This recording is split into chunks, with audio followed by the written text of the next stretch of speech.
Hey, family, good morning. Welcome to Sunday Sitting with Sisters. I'm back up in here on another Sunday. I missed y'all last week, but was traveling. And now I'm back in the house, and I'm so excited because I'm joined by some awesome community activists everywhere kind of folks. If you got some things going on, you need to know these sisters. I'm with Sister Sonia and Sister Allegra. How you sisters doing this morning? We're doing well. Doing Beautiful. well. Beautiful. Yes. Yes. Thank y'all for joining me because y'all always kind of keep me up on what's going on.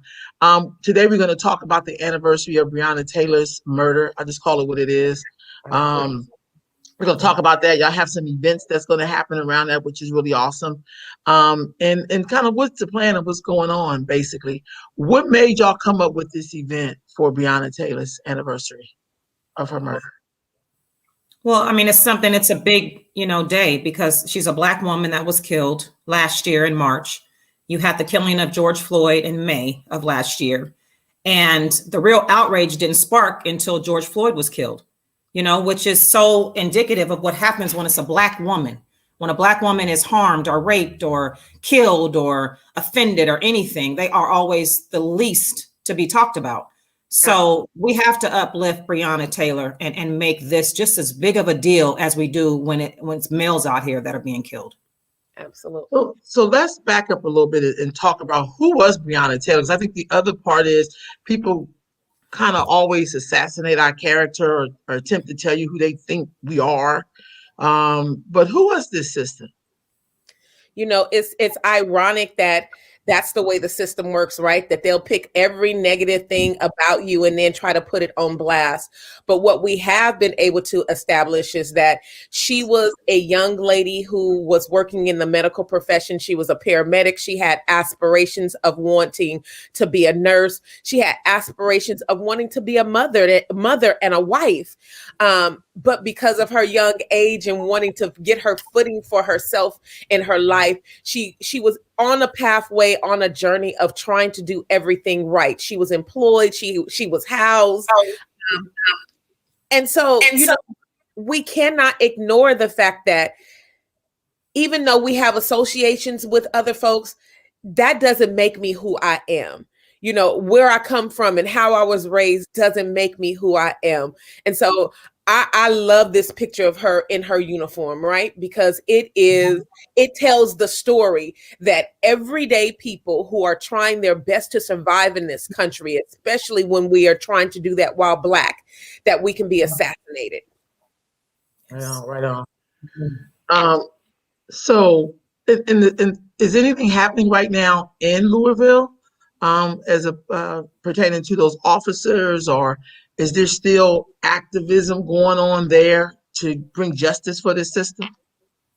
Absolutely. I know they're doing a lot of things out there in Kentucky. I do know that they just passed the initiative for the no-knock warrants to be abolished. So I don't know how much farther that has to go in order to be implemented into action, but I do know that it was passed, which is a step in the right direction, because that's what happened in this case. It was a no-knock warrant, and she was in the safety and security of her home. We all want to feel safe in our home. We want to feel secure, to know that when we go to sleep at night and we lock our door, we want to know that we're safe. And when you have sworn officers that are sworn in to protect and serve, and they kill you in your home, I mean, where are we safe? Where? If we can't be safe in our own home with our companion. So tell me about this Brianna Taylor Day. Is it a walk? Is it a march? Like what is it? Well, Leia came to me with an idea. I knew that I would be remiss. I would not let this day pass by, just like there are other women in our community who have been assassinated and murdered and not lift Brianna's name, right? And so I'm so honored that Leia trusted what I do in community, that she was like, hey, sis, can we talk about what can we do to honor Brianna? And so it was a no-brainer for me. And so we talked about it and figure out that the River Walk is an excellent place. Water is a thing for women in particular. We are life, and water is life.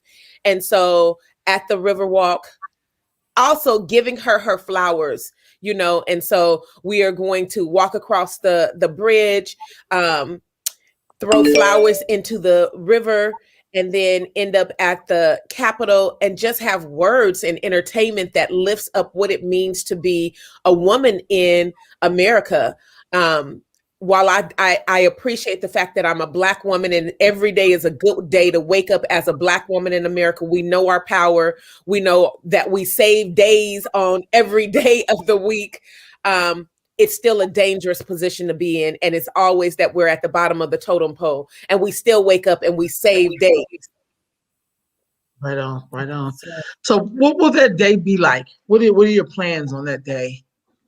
It'll be a day to uplift, Brianna Taylor and all the other women that have been murdered, or, and whether it's police, by the hands of police, or whether it's by hands of community members. It's a day to celebrate her life and her legacy and who she was. And it's a day to uplift women in general. It's a Black Women's Presents event because as Black women, we have to uplift each other. Oftentimes that doesn't happen, but we want to have a day of celebration where we can talk, we can speak, we can be unapologetic, we can be ourselves, and that we can lean to each other and get what we need from it, because we all have something to bring to the table. And none of us are perfect and none of us know everything, but collaborative together, we are awesome and we are powerful. And that's what we want to show the community, is how powerful we all can be when we get together and work together. Right on. I'm hearing the echo. Do anybody have like a phone or something on, or something that has a volume with it? No. Or TV on? You got TV on TV? Yeah. No. Should I mute my camera? Dear Queen Allegra, thank you for joining us. Thank you for having us. So what made you work together with the other two sisters to bring this day about? It's an honor to work with these other two sisters. These two sisters are not a generation of mine. I believe in collaboration among all generations, and I believe in the power of women. So when we come together, it is nothing we can accomplish together. And the lack of unity that we experience here in our city, we just want to come together. I mean, and why not for a more promising purpose than to honor our sister Brianna Taylor and those who have come before us. So this was an easy yes. Right on. Are there any local cases here in Sacramento of things that have happened to Black women, like Brianna Taylor here in the city of Sacramento?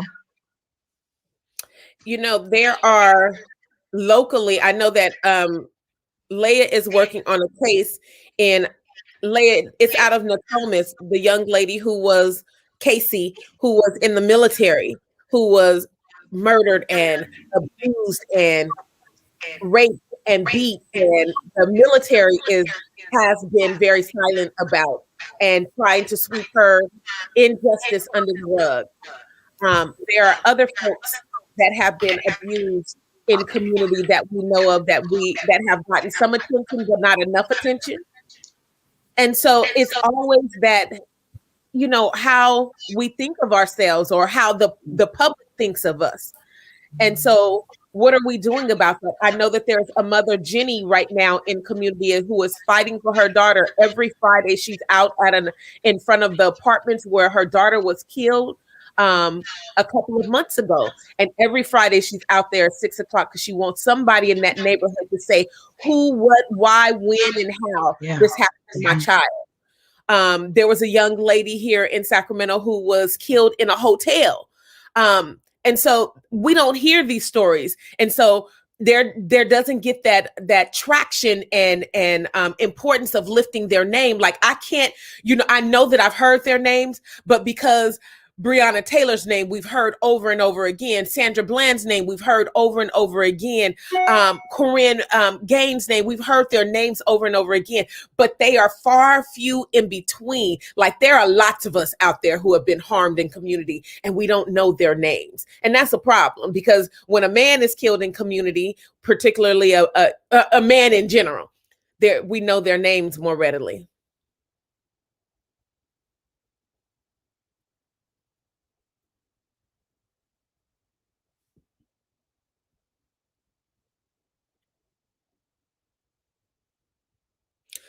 Mama Ro, I think you're on mute. There you go.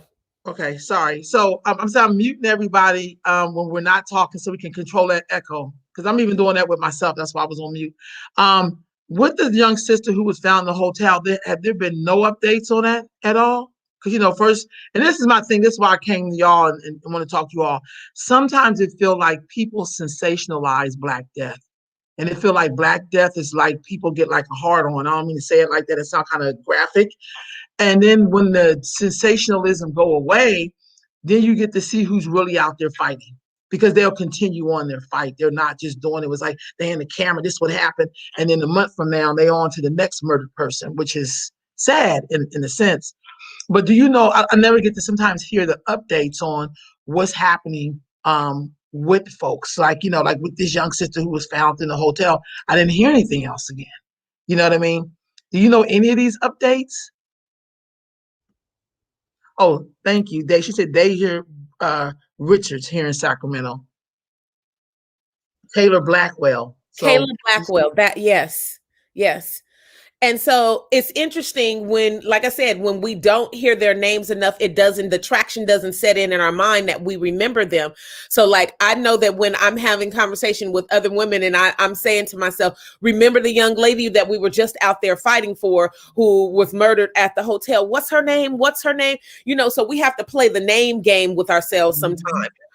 But we don't hear the updates, and because we know that law enforcement is by design not going to give us the answers that we want, it requires community pressure. It requires us getting with families and doing the heavy lifting of the work, because in many occasions families are stuck in those moments of grief that they don't have the capacity to try to fight for their loved one. And so, yes, and it's a lot. It's not that it's one or two, Mama Ro. It's lots of women out there that we wish that we all could be standing on the front lines for, but it's so many of us. And so it requires the spreading out and the collaboration and who got this one on this day, because it's so much to try to digest for one person. And I can, speak from being on the front line, is that it becomes a capacity issue for us as well. And so you have three of us who have been on the front lines for a lot of time for these more high profile cases. I wish that I had the capacity to be there for everyone. I wish that there were 10 more of us that could be there for everyone, because this is important. Right on. Getting our sister back into the room here. Did anybody want to expound on that? Thank you so much for that, Sonia. Yes, Taylor Blackwell, today is actually the anniversary of her death, and they're actually having an event today at 3:00 for her. This is the 1-year anniversary for Taylor Blackwell. Okay. Do you know where that is? I will get it for you. Okay, thank you. And I do know earlier, I think there's been some technical difficulties, but Kaylee Jefferson Hinkle is the lady's name, who was a senior airman out of Travis Air Force Base. Her mother is here in Sacramento, and she was found hung in her home and was raped, had acid poured on her body, was beaten, and the military has protected the man that was her roommate that is suspected of doing this. They not only protected him, but they moved him in with his sergeant, and he is now being protected by the sergeant on Travis Air Force Base right now as we speak. Wow. Yes. So her mother will be present, and we will be honoring her and helping to uplift her as well. As you can imagine, this has been a very difficult road for her to go down, and it's still going to continue to be difficult when there's no justice, there's no accountability, there's no answers, there's nobody that's going to answer to a death like this. You can't properly grieve, you can't properly move on, you can't have any type of closure. None of that can happen until this mother gets answers on what happened to her baby. The airy thing about it is not like the person just was shot, but listen to all the things you said that the person did to this person. That screams like hatred. Like it's just something just so sinister and evil about that. Yes. That you would do all of that to her, and then like on display. Yes. Because you leave someone hanging, that's the display. Well, and they've called it a suicide, which makes it even worse, is that they've considered this, that she hung herself. So they say she raped herself, beat herself, poured acid on herself, and then she hung herself, is what they're trying to convince us that happened. That's That's It's just heartbreaking. disgusting. Yes. That's Yes. just disgusting. That just Yes. makes my whole stomach hurt. I know it. Taylor Blackwell today, 3:00, Valley High Park in South Sacramento, 3 p.m. Okay. Rolanda, I want to touch on the sensationalism and why it is that we see everybody pouring out in the instance. You see, this is why we need to understand true allyship. And so when you have people that want to show up and stand with us in the moment, but they're not really willing to ride or die with us, that's not true allyship. That's everything but the burden. You want everything but the burden of being Black. See, we carry the burden of being Black. They don't. It's not a burden. It's an honor for me to carry that. I'm Black and I'm proud and I'm saying it loud. That's right. But see, when you're not Black and you want to show up, and that's the sensation. Oh, everybody's out there. Oh, solidarity and all that. No, I'm tired of fake solidarity. Solidarity is ride or die. Are you with us or not? Right on. Wow. How do we? So, are there certain networks we need to be aligned with or in tune to get information like this? Because it just seemed like especially when stuff happened to Black women, we don't take. It's like sometimes we put the message out there that Black women aren't important. Sometimes that's coming blaringly from our own community. Yes. You know what I'm saying? So who should we be in tune to get that information and to get our marching orders? You know what I mean? We should be at Valley High today at 3:00, or the march on the walk on the 13th. You know what I mean? Like there are things that we need to be in tune to so we can protect ourselves and to stand in solidarity for real. I mean, I think that shows like this is important. Gatherings like this is important. Gatherings of the mind. I mean, I love what Mama Allegra just said in respects to who carries the burden, and from the beginning of time, Black women have carried the burden. And I'm while I'm proud of that, my calendar stays, full because it's always someone's life that we are celebrating, right? Like it's someone's angelversary every day of the week. There's not a week that goes by that we don't say to ourselves, oh my God, remember when?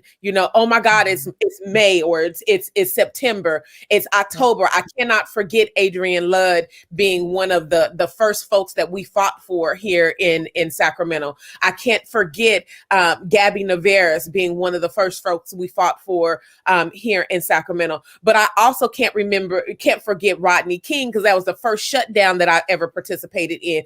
I celebrate and have celebrated all of my life Malcolm X's birthday. Yeah, we get Martin Luther King's birthday, but my choice of resistance was a philosophy in mind, like I won't turn the other cheek. I'm going to be present in your face. I don't have to be violent, but and he got that, that bad earmarker of being the villain. But I can't let a Marcus Garvey day go by. I just personally can't. And so your calendar stays full and there's always overlap. Just this week, we were celebrating Lorenzo Cruz, who his angelversary was on the 25th, and Antonio Thomas, who was murdered on the 25th last year. And so, trying to juggle mamas and families and things of that nature can be very cumbersome. It can be very taxing. But I think that forums like this and spaces like this, when we hear the updates, like I'm glad that I know now that 3:00 today, Valley High, that's where Sonia will be. And so if I can be an example and lead, if my words say, and if I have a podium, a platform where I can share this information with, that's what I do. Right on. Anybody else want to elaborate on that? Same thing. I mean, we all have to follow suit with that. We have to support each other. We have to post about it. Social media is the way we communicate nowadays. That's what everybody is using as forms of communication. So we post about it. We show up. We talk about it with other people, our neighbors, people in the grocery stores. If we're on our morning walk, we tell people about it well enough in advance so that folks know exactly what there is going on out there. And once everybody's informed with what's going on, then it makes them available to be able to show up to events like this. But we have to, because it means everything to the families. The families, they need to know that the community is supporting them, that we have their back, that we're going to show up for them, because that's what we want people to do for us. We want you to show up. And this right here is the true test. When it comes to days like this, when it's an angelversary, Brianna Taylor days and all these events that we carry, this is like the true test of solidarity, because we Black folks know what we need. But for people that are non-Black and they want to fight this Black Lives Matter fight, and they have this Black Lives Matter mantra, what exactly does that mean to you, though? How far are you willing to take that? Are you going to show up when Black people ask you to show up, or only when it's convenient for you? Because death is not convenient for us. No parent is waking up today thinking, oh, this was a good day to die. Absolutely not. So we are not comfortable. We're not comfortable on our everyday life. We're always in danger. We're always in jeopardy. We're always disrespected and mistreated. We're not comfortable. We have to always worry about our husbands and our wives and our children every day, all day. Our conversations with our children are something that non-Black people will never understand, ever. So this is what we live in. This is what we do. We wake up with the thoughts on our mind of who can we service today? What can we do for our community today? And this is really another one of those days. And so, yeah, our calendars stay full. And yeah, there's days where we are just tired and we're just exhausted, mentally and emotionally exhausted. And but we know that the community depends on us to give them the information and to be in a position on a platform of leadership to where we can get these messages out to people and let them know what we need from them. So my question for you all, I understand that St. Francis was having some racial problems. St. Francis, the Catholic school, some of my friends' children went there, didn't have the positive experience, but for somehow Black people keep sending their kids into the lion's den. Let's be honest, that we pay for. This is not like a public school. You have to pay to go to St. Francis. What is the status there? Because I think all three of you participated in that. And then Nicole will jump back on because I think she's having some technical difficulties. Anyone want to elaborate on that? Yeah, we were able to send over a letter of demand, coalition work with Black women here in Sacramento. 10 demands have been delivered to the principal, the diocese, and their board. And so the expectation is that they get on these issues ASAP.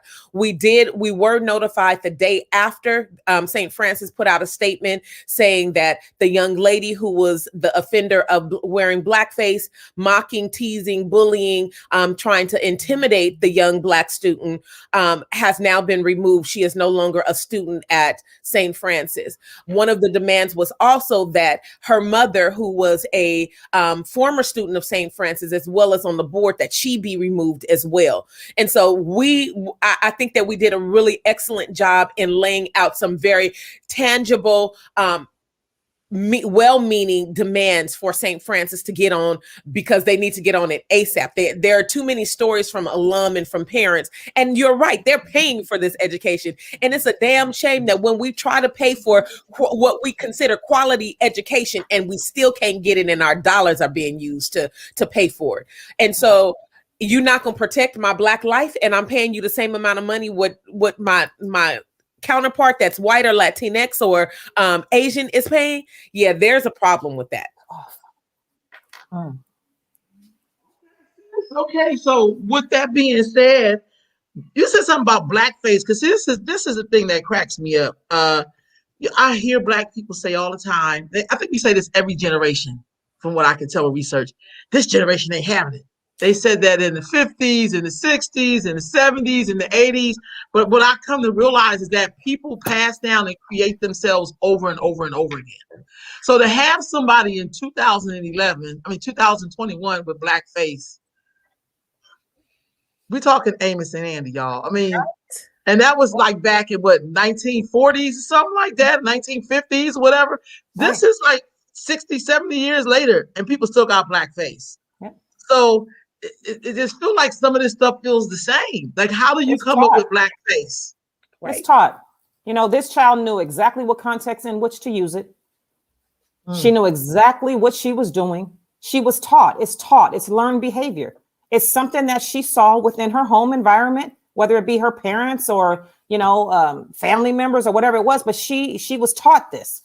Because most children these ages and that age group really don't know what blackface is, or the context or the historical meaning behind it, because it's not something that gets talked about as much. But this child knew exactly how to use it. I mean, exactly how to use it. And she knew she could. She knew she can get away with it. And that's really the most devastating part of it. She knew she could do it, and she knew there'd be no consequences. She knew she can get away with it. She knew she was protected, and she was. And I'm not doubting that it's not taught, but I also think there's a difference between culture and somebody teaching you something. Yeah. Like with Black people and colorism, nobody comes up to you and be like, I'm gonna be a colorist today. For Black folks, it's in the language. It's the way we talk every day, and we normalize it. Yeah. You understand what I'm saying? We normalize it. And then some of us, and not saying anything helps to normalize it. Absolutely. Well, I think that's why we thought it was so important for us to be involved with this, because the Black parent group there at the school, they've never done any type of like protest or major actions, you know, against anything there. So they really didn't know what to do. They had some ideas of how they wanted it to be, but they really didn't know how to put it into motion. So I know us just being, you know, Black mothers and having Black children, we knew the importance of being there and standing in that space that day for those Black children. You know, if nothing else, we want those Black children to know that they are supported. You got people out here in this community that have your back, that will stand for you anytime, all the time. Anytime you need us to come up, we will show up. We will have your back. You are safe and you are protected, because when there's only a handful of Black people at a school, you know, that you already know how they must feel. And I bet it's a lonely feeling to think that you just have to submit to that behavior and you just have to deal with it. That's something that we learn at a very young age. It's just to deal with it. Everything that comes our way, deal with it. It's part of you being Black that comes along with your skin, is that you got to deal with it, but they don't have to deal with it. And they need to feel empowered enough to know that they don't have to deal with that sort of treatment. And I think that was really the importance of me being there that day, was to deliver that message. Right on. So I want to weigh in here, because being born and raised a Catholic and having generations of Catholic education in my family, I want to talk about history and see when it's more important that you get that piece of paper that you paid for and you're not really tuned in to the trauma that's being inflicted upon our kids at that cost. That means there needs to be a reexamination of what it is and how it is we value our children. So we want the prestige that others have. We want our children to be accepted in society just like others do. We need to understand the history of what we're dealing with when we're dealing with these private schools, in particular Catholicism. We need to understand that there is a history of racism in the Catholic school. And when you're in a private school, they have the last say so. So as we instructed the parents there at the school, this fight is not just St. Francis.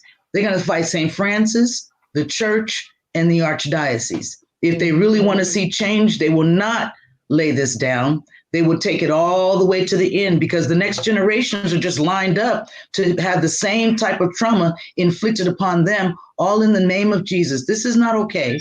And it is important that we continue to stand with them so that they know that they're not by themselves. This is it's a history of racism. And hey, we got to call a spade a spade. It is what it is. I no longer practice Catholicism. I did witness the abuse of it in my own family with my daughter, who is a graduate of Loretto High School. I've also witnessed the abuse of it in the history of our family with my two aunts, who are graduates from the famous Notre Dame. This is permissible. That girl would not have put that black face on her face if she did not know it was permissible. So the question we ask the private schools, the Catholic schools, the private schools, what is permissible in your school when it comes to the abuse or the trauma that will be inflicted upon Black children? Why would I leave my kids here? How can you assure me that they won't experience racism? What is your policies in place in regards to protecting Black children? One more thing. When you have a situation like this and it is Black children that has been affected, it should be the Black children that is the face of the protests. It was permissible for the white girls at the school to take the lead on this. And when we questioned the girls about it, the girls said, we begged them. We begged them to give us the megaphone but the girls said no. So to the young white girls at St. Francis, your place in allyship is backseat. It's not in the front. It's backseat. If you're going to ride or die with the black girls at St. Francis, the brown girls at St. Francis that's experiencing racism on your campuses, then you need to know your place. Your place is not in the front, not in this fight. Respect the black fight. Take your place, true allyship, do a self-examination, and find out where your place is. It's not in front. All right, and just to hear that child say that she had to beg. Right. I mean, that's slave talk. I had to beg for the microphone. I mean, that's just to hear a child say that. I mean,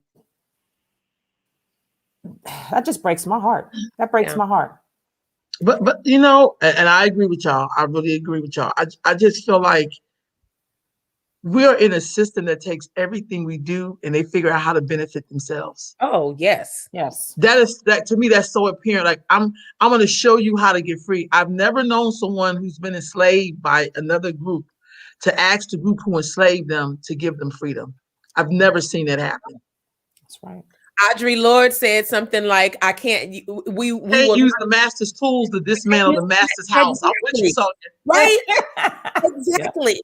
And so the mentality that we've been conditioned, right? Because it's a conditioning. It is something that has been ingrained in us for generations. It's not something new. You know, our mothers, our grandmothers, our great grandmothers, we carry their DNA and the trauma that they've experienced because we've been conditioned. I mean, chattel slavery did a number on African folks that were brought across the Atlantic Ocean. I'm sorry to tell you that we still carry that. And the only way that we can get past it, I don't want to say the only way, but we have to have some kind of reckoning within ourselves that this is not okay and that our value is of high priority. We are the original woman.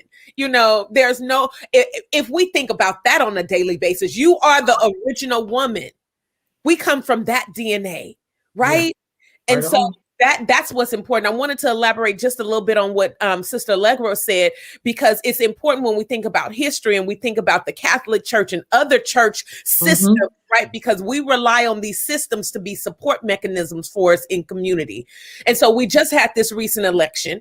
We know that in the Latinx community in particular, that there's a high percentage of folks who are Catholic, and for the name of Jesus or for their solidarity with their religious institution, they voted for a man that doesn't have their interest at heart.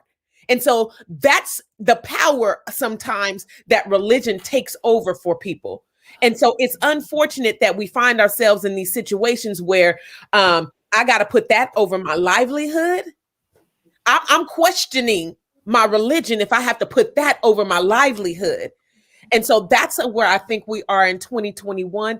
I have declared this the year of Black heritage. We're going to make sure that this thing gets ingrained in. Every time I open my mouth, it's going to be blackity, black stuff. Like, I don't care who is offended. I don't. Right. We at a point where we've been relegated to 1 month of the year, and that month of the year is the shortest month of the year. We got to share it with President's Day and Lincoln's birthday and Valentine's Day. I'm tired of that. This is the year of Black heritage, and we got to continue to lift that every day. I say we should name every month something about Black people. You get to learn about that the whole month. Absolutely. Absolutely. Yep. Yeah. You know, we were on I think about when we showed up to the school and the parents that were there, we were setting up, trying to figure out where we wanted the speakers to go and, you know, where we wanted. And I remember one of the parents saying to me, well, I don't think we have permission to stand over in that space. And it was that alone that just told me, what do you mean permission? Like, are we coming to demand change and demand different? I mean, what are we here for? We don't ask permission. We are here because these Black children are being bullied. And not only are you still allowing your children to go to that school, which is another subject, but not only are you just allowing them to continue to just be abused and bullied, but you want to do it in a nice way. Right. So racists want to be racist in peace. And we're going to give them that peace. So, and then when we come to tell you what we aren't going to tolerate, we're supposed to do that in a nice, peaceful way. But when you kill us, that's not peaceful.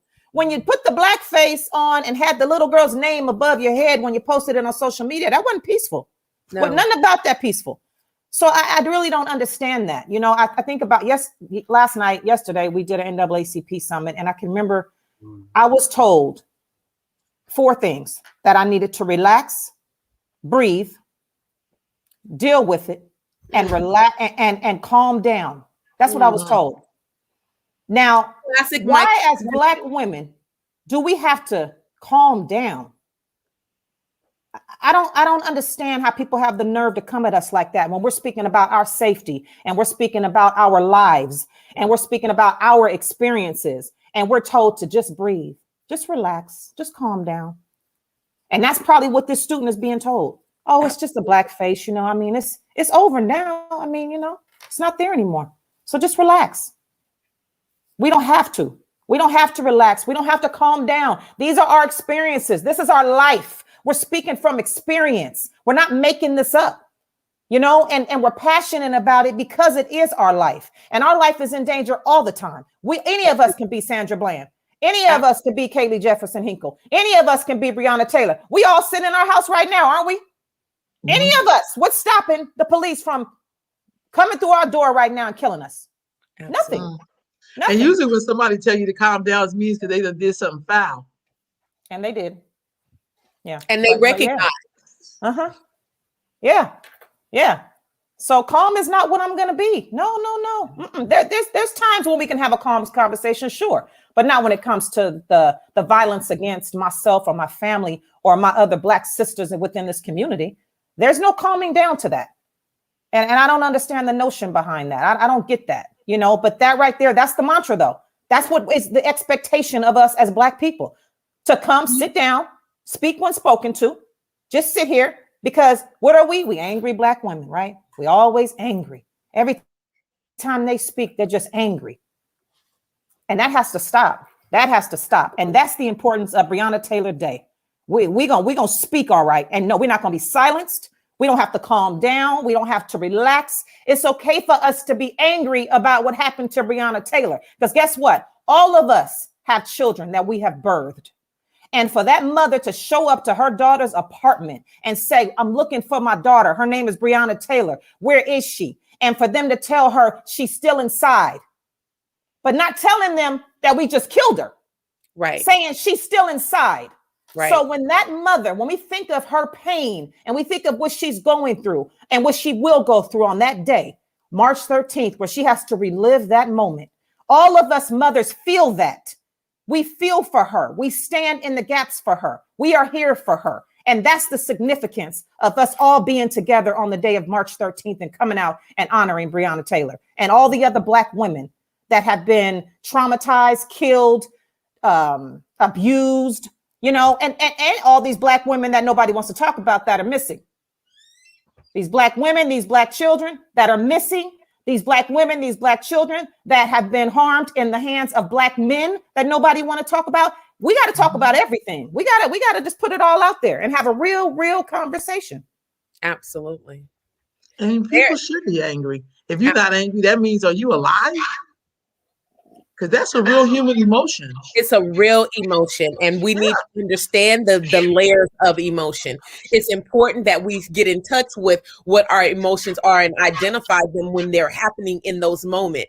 You know, right. I don't have a problem with someone who's angry about something. That tells me that they're human, that they feeling, that they got, you know, something is stirring up inside them. And while I hate the earmarker of, you know, angry Black woman, I consider it a righteous rage. Like I'm not going to hide my righteous rage. It is something that is a legitimate reaction to intentional policies, intentional behaviors, intentional getting away with marginalizing my voice, silencing my voice, erasing my voice. The Black lived experience deserves to be heard. And it deserves to be heard from the perspective of Black women, because we are the most marginalized. Right on. Right on. Right on. I don't know where that echo's coming from. Is that me? Okay, and it just showed up. Okay, so with all of that being said, what can we, let me just step back up. What is a position of an ally? Just so we can make it plain for some people. And now I'm talking about in this particular, because one of my friends says that as it pertains to the killing of Black women by Black men, that Black men should have a whole bunch to say about that. Because usually it's us in the fight. A whole bunch. You know what I mean? So what's their position in that? I agree. Black men should be having something to say because that's their daughters, their sisters, their mamas. Like, why are you silent about allowing other Black men to abuse the very womb that you came from? I don't understand that. You know, I have 6 Black boys. I'd be damned if a day go by that if they did something that's going to hurt, you know, Black women, if they didn't lift Black women. And they see that one from their grandfathers, from their uncles, from their father first in their homes. And so, yeah, we have experienced as a community a brokenness at our home, sometimes at our own destruction, but a lot of times not at our own will. And so because the divide of the Black family has been so pervasive and left the Black man out there to flounder, they don't get an opportunity, I think, as a collective unit to say, how do we protect Black women? Because we haven't been there as a collective. And that's unfortunate, right? I wish there were more Black boys who grew up in homes where, you know, the Black male presence was like, this is what it is. I wish, you know, but unfortunately, they are growing up without a blueprint, without an example. And that's a huge thing when you're trying to live and protect and be in relationship with other folks. So on that note, listen here. If we want to know where is the Black man, let's ask him. Black man, if y'all listening, it's Brianna Taylor Day on March 13th. We need y'all to take your position. Your position would be to surround the circumference of where we're going to be at to make sure that Black women will be protected.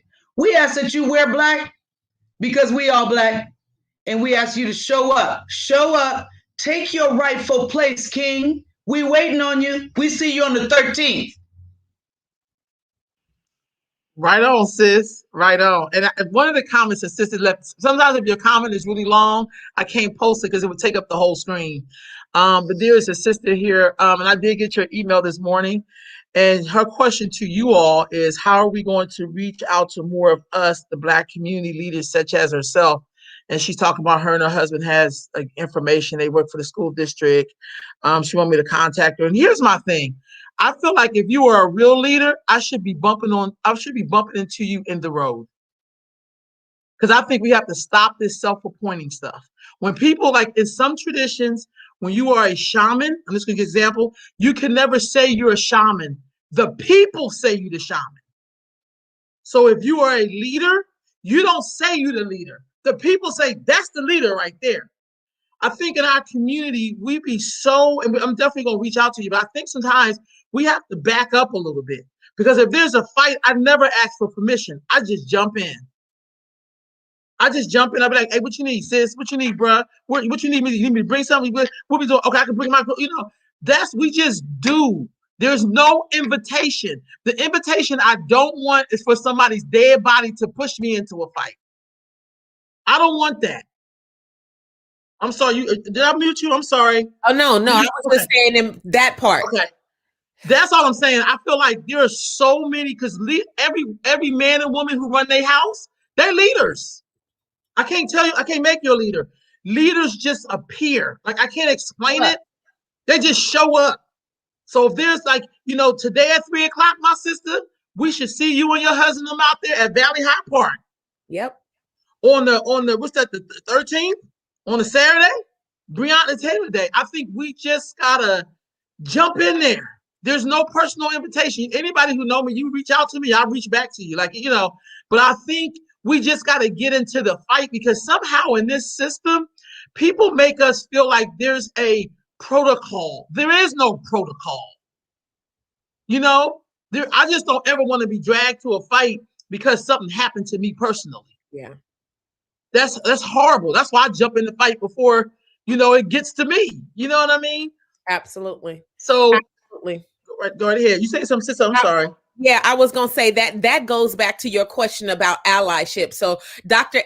Addie Ellis did this piece in regards to allyship. I personally think that allyship died in 2020 because COVID put the racism pandemic on blast in a way that has never been exposed before it. And we've been dealing with this issue for over 400 years.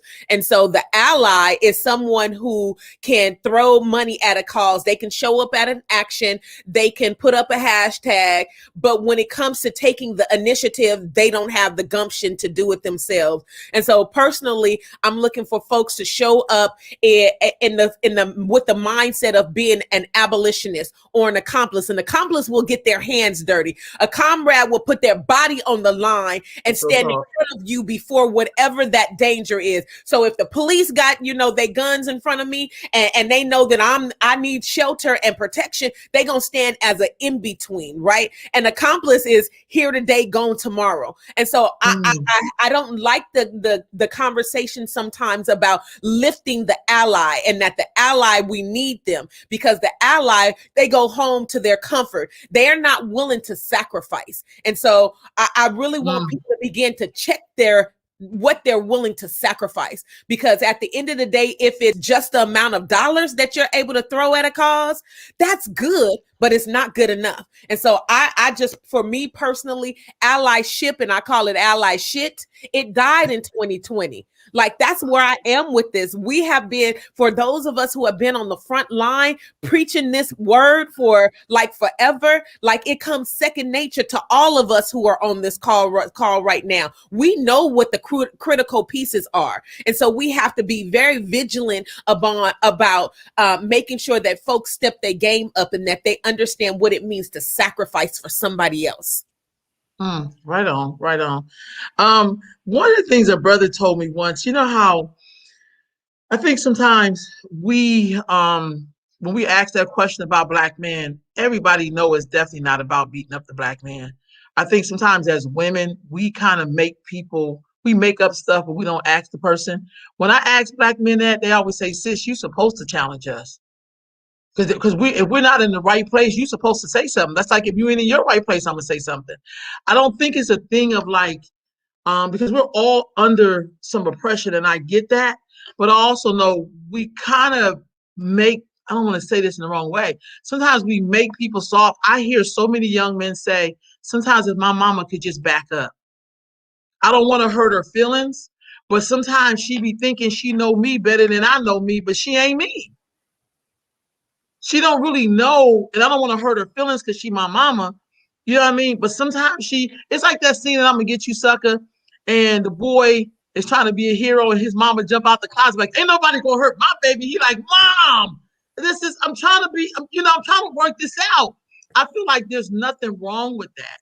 I think sometimes we may want to, back up a little bit and see what they do. I'm not saying let them go run amok, but sometimes we don't give them enough room for them to feel.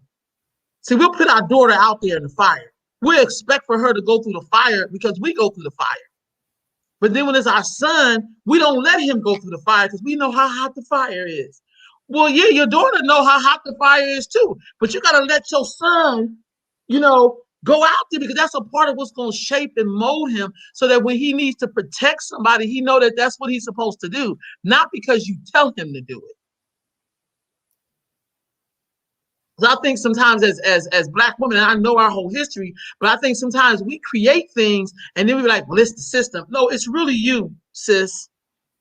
It's really you, because I hear too many Black boys and Black men tell me that, but they don't want to hurt your feelings because they love you. But they want to be like, hey, Mom, back up. Like, back up. I got this. And I know it ain't easy. So I just had to say that. So, on that note, Black mamas, if your sons done blocked you on their Facebook, you in that category. If you blocked on Instagram and chit chat and whatever the rest of them things is, they listen at you. You in that category, so it's okay. I was in that boat with you. I get it. So this thing of allowing our Black youth to grow up and to become strong men and women, it's a balancing act. And although we fear for our sons more than we fear for our daughters, we need to understand the balance. So what that means, it means that we need to do some self-examination. Yeah, I'm still the mama that was up last night until midnight, 1, waiting for my boy to get home. That's right. We're going to do that.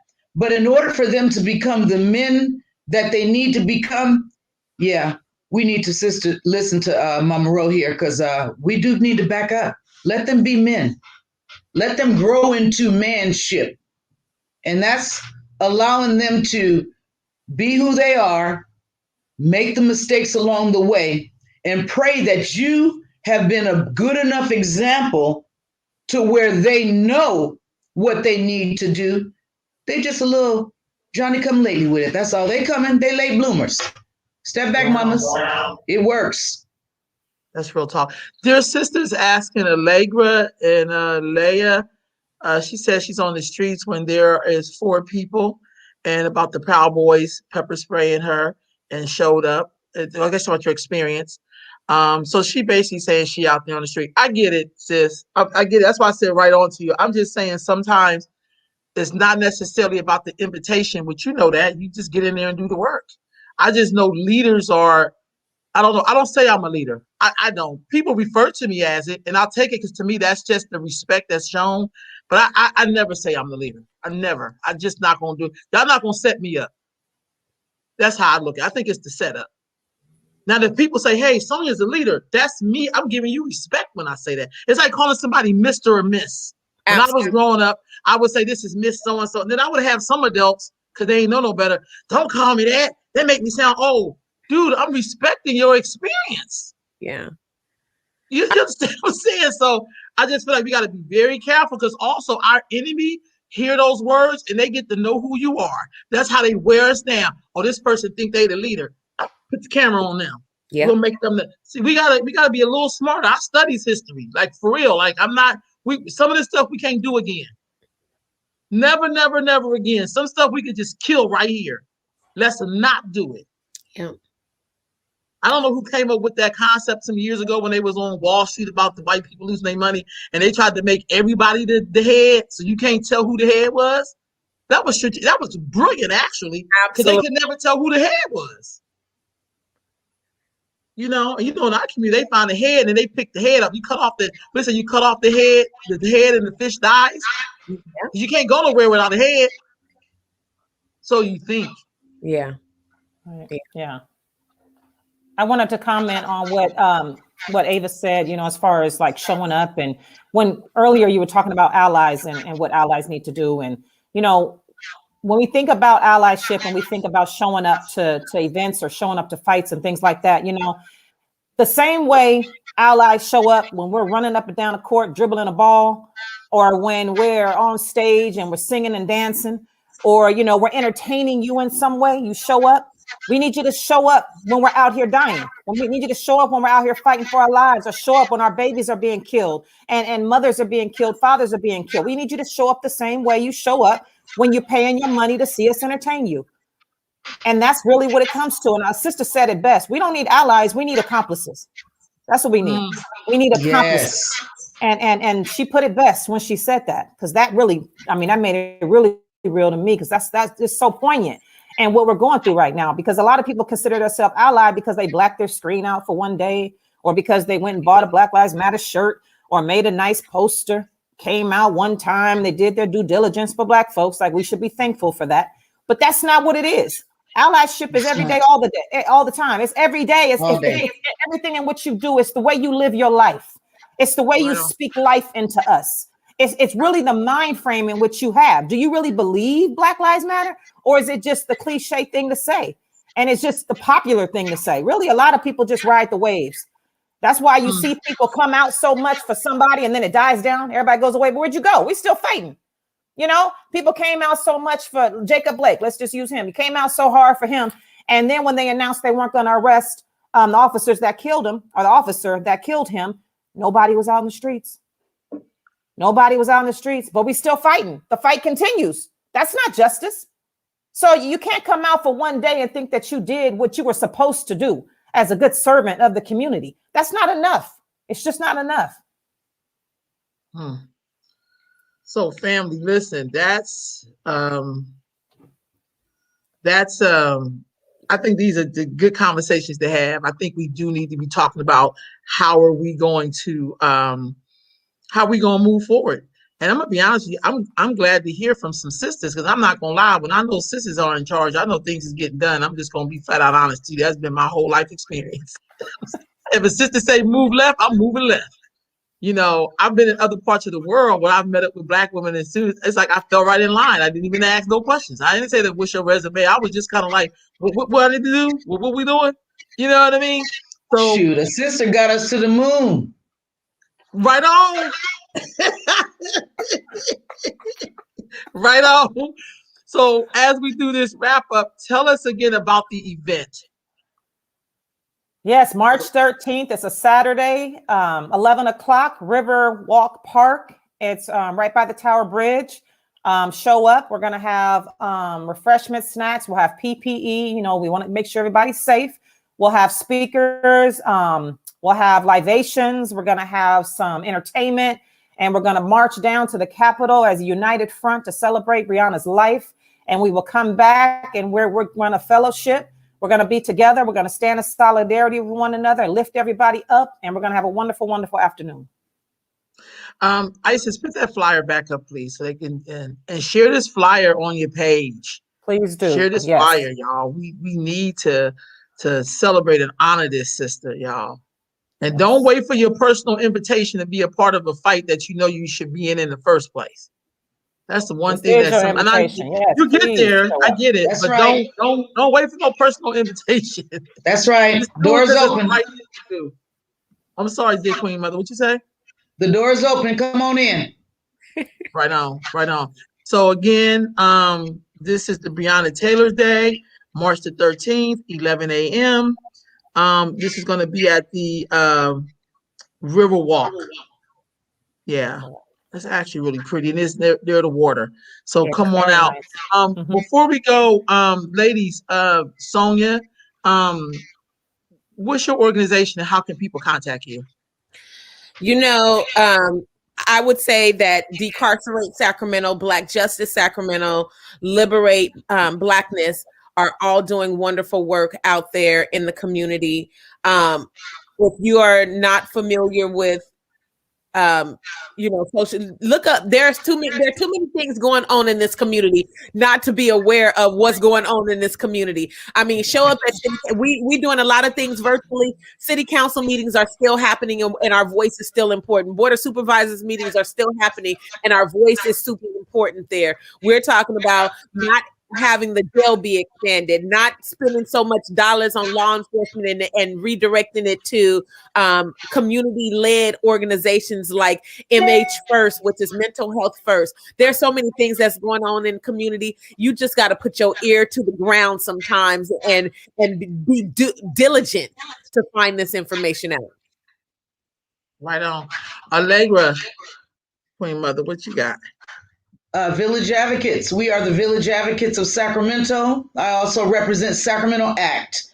You can contact me either way. I'm on Facebook, Instagram, and we are just about doing the work of the community. Right on. And we're going to get Sister Leia back in here.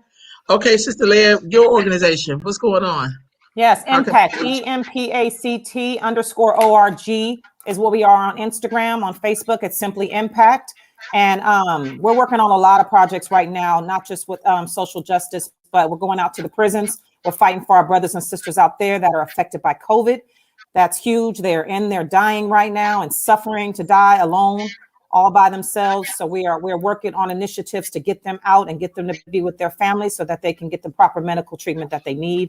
Also, sex trafficking is huge. Sacramento is number 3 in the nation for sex trafficking. So we have a lot of work that we're doing with that. And school districts, Black and brown children are the most underserviced, and they're suffering right now with distant learning. There's a lot of problems that's going on with that, also with special needs children that are falling through the cracks right now with distant learning. So follow our pages. We post all the time, whether it be on our story or on our page, but we do our best to keep everybody informed of everything that we're doing, and not just our work, but sharing other people's work as well. Absolutely. And can I also give, so I'm also the president and CEO of Ascribe Educational Consulting. And one of the things that is happening in our community is that we send our kids to these school systems. They don't learn about themselves. They don't see themselves, and the mirror is important. And so if we continue to provide mirrors so that they see the possibility of who they become, who they can become, and with their voice being important, that's what the work that we do. So I do a teach-in where we are doing Black-centered lived experiences so that our babies, without a shadow of a doubt, will know who they are and what they come from. Yes. Right on, right on. As we close this up, Sister Sonia, you mentioned something about the city council, and I know since the race and everything is over, I still think most of us need marching orders of what do we do now? Yeah. Like we have a new president in the country. What do we do now? What are we asking? You know, people don't get credit for being Black. What are we asking of them? Like I still think there needs to be marching orders even after people get in there, because that's the most crucial part. Absolutely. You're absolutely correct. We have to hold them accountable. So we have to stay number here. one. And so that means that we got to be at those meetings. When they're talking about budget, we have to be in those conversations. When we're talking about redirecting money and allocating it to the community, we have to be able to identify what those community organizations are. So we're working in community to put programs in place that are sustainable, that are tangible, that are culturally competent, that will serve us. And so we got to continue to lift those organizations and those programs so that our city elected officials can say, yes, this is worthy of, even though we know it's worthy of, and we're going to continue to do the work nonetheless. If they give us a dime or not, we're going to continue to do the work, because we know that in a lot of occasions, ain't nobody going to trust anybody else except the Black face that's showing up in those spaces. And so that's the importance of, in the between time of elections, us using our voice to make sure that they hear what the needs are in our community. Is there a Black, you know, you read the Final Call or you read other papers and they have their list on the back of what they want. We want this, we want housing, we want this. Is there something like that for Black people? There is a political pact, a Black political pact just started. Our sister Kula has started here in Sacramento, and she is lifting, like, these are the 5 to 10 things that we need right now here in Sacramento that's going to help the Black community. So yes, those conversations are being had on a regular basis here. I also want to encourage all of us who were participants at one point or another to revisit the concept of, you know, if someone called you a leader, let's get back in those spaces and have those conversations to make sure that we know what we need, and we don't have to step on each other's toes about what we need. We don't have to be the crabs in the barrel trying to get, I need this and somebody else need that, so we fighting each other. We all know what we need, and we lift those things as a collective. Right on, right on. Anybody else want to elaborate on that? Because I was just saying in terms of like, because I've heard several conversations around what Black people need. You know, we have so many different Black organizations. I don't think it's a thing of us being in organizations, but you know how there's like people need food, clothing, and shelter. Those are 3 basic things. We know that 7 out of 10 homes in California is owned by an Asian. How many are owned by Black people? So you know you need land. You know, supermarkets. How many, is there any Black-owned supermarkets? Like stuff like that, like very basic things. Clean water. Come on. How many kids we know got eczema? Because we know this water, especially out here in Elk Grove, is disgusting. So, you know, you barely want to bathe with it. So I'm saying, is there something that has, you know, just basic needs that we can agree on, whether if you're part of a political organization or not? There are just some things that as a people, we know we need. Whether if you go to St. Francis or if you go to Burbank. Listen, I'm just gonna, you know, the same things we need today is the same things that we needed with the Black Panthers was trying to tell us. So going back to the 10-point plan, that's what we need. That's what I was trying to think of. I couldn't get it right. Okay. Feline cub on deck. Yeah. I was trying to think of the 10-point program, but because I was like, in the back of the paper. So I just wonder if there's something like that, because it just always seems, and you're absolutely correct, it's the same thing we needed 50 years ago, 60 years ago, 70 years ago. But I think the difference of today is we have way more education, way more access to resources, like we should be a little closer to that, or at least in our mind, that should be a unifying thing to say we need housing. Do we need housing? Yes, we do. We need home ownership. I'm done with public housing. We need to make sure people can own where they live, because there's something about ownership that you just don't get when you get public housing. I think we done did that for 100 years already. No, at least it feel like it has. What's your closing remarks, sisters, as we wrap up? Thank y'all so much. I always enjoy these conversations. I grew up watching Our Voices, so for me, this was like Sunday mornings back in the 80s. So any closing remarks, any marching orders for us as we roll out? Marching orders. Sisters, love yourself. Love other sisters. Love everybody. But keep it 100. Y'all know how we are. We real. Let's keep it real. Our differences, let's put those to a side and let's come together so that we can get this work done. Y'all know it's all about the women. We run this. Let's do it. Right on. Sonia? Ooh, Mama Allegra is always right on point, and I'm just gonna follow her lead and make sure that as I lift my voice, that I am looking for to help those who might not feel like they are comfortable enough with expressing their voice. We have to be able to see beyond our own needs and see our collective pain, see our collective struggle as something that's worthy of fighting for. And so if I'm ever in a space where I know that I can fight on behalf of another sister, I'm there. And it's important that we lift and we come together in a way that doesn't tear down other Black women. But I am also very conscious of the need to hold ourselves accountable in a way that is transforming, that is harm reducing. We don't need to cause each other more harm, but if one of my sisters is doing something to harm me, I need for her to know that it's not okay. I need for her to take accountability for and acknowledge the pain that she has caused. And we can do that with love. We can do that with respect. We just have to be, wanting to see that healing take place. Right on. And finally, dear sis, Leia, you're back in. Any marching orders, last words from you? Same thing. I'll follow my sister's leads as well, because we all have something in common. All of us. We all have something that we can collectively bring to the table for the greater good of what we're trying to do out here in the community. So I say that we have to learn to band together when it's necessary. We have to also be open to have the difficult conversations that are also necessary to our growth and to our healing and to our strength as people out here on the front line, on the back line, sideline, because we play all roles. We're behind closed doors making things happen. We're in the front making things happen. We do a lot behind the scenes, that people don't even know about, so we all have something to bring to the table. And so I think it's important that we do uplift each other and in by the same token, make sure that we continue to advocate for ourselves as well. Right on. Sisters, thank y'all so much for joining me on Sunday Sit with Sisters. This is always a pleasure. Don't hang up just yet. Let me just close us out. Y'all will be back with the numbers for February of the Black femicide cases. Stay right with us. We'll be right back on.